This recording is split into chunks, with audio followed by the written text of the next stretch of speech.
5,000 new species identified at site of planned deep-sea mine. Here's a summary of the article. It's called the Clarion-Clipperton Zone, and it's the target of an intensive deep-sea mining project. With up to 17 mining contracts in the area approaching the review stage, an international team of scientists sprang into action, according to The Guardian. The United Nations International Seabed Authority, which is focused on the development of a regulatory regime for exploitation of resources, will begin accepting applications to mine the CCZ in July. High-priority targets for miners include cobalt, copper, nickel, and manganese, all of which are pivotal components in batteries.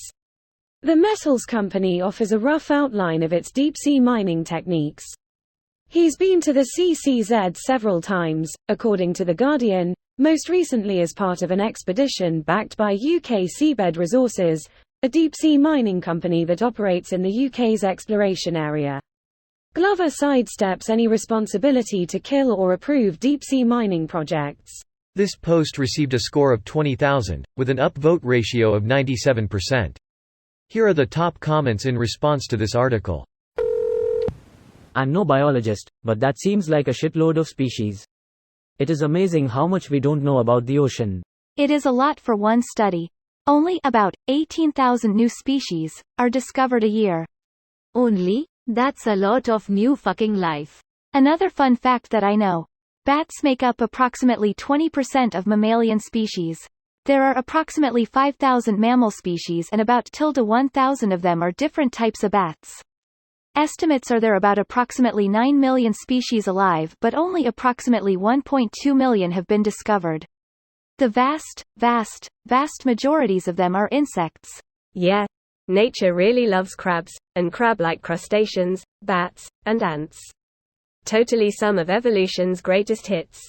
A theologian asked evolutionary biologist J.B.S. Haldane what the study of nature could teach us about God. He paused thoughtfully, and replied, "The Creator has an inordinate fondness for beetles."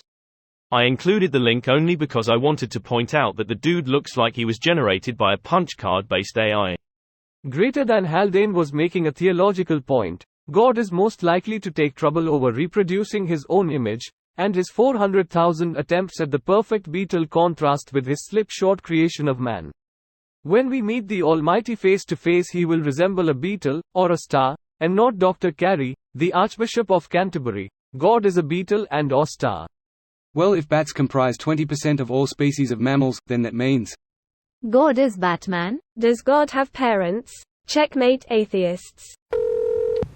Protect the gummy squirrel. Gummy squirrel is the only acceptable name.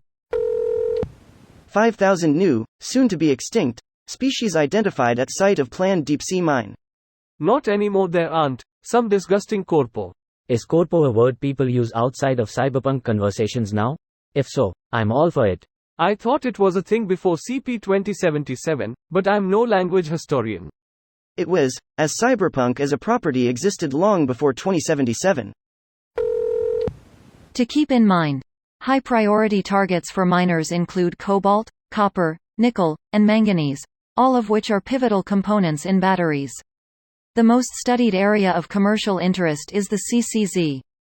This single deposit contains more nickel, manganese, and cobalt than all terrestrial resources combined. The batteries required for the energy transition aren't just gonna build themselves. This is likely a case of, you survey where you build.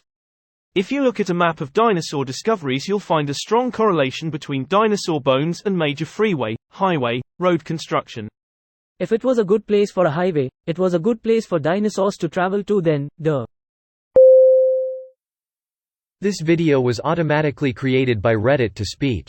The article and comments in this video were selected from Reddit according to their upvotes, and any paraphrasing was performed by smmry.com, without any human intervention.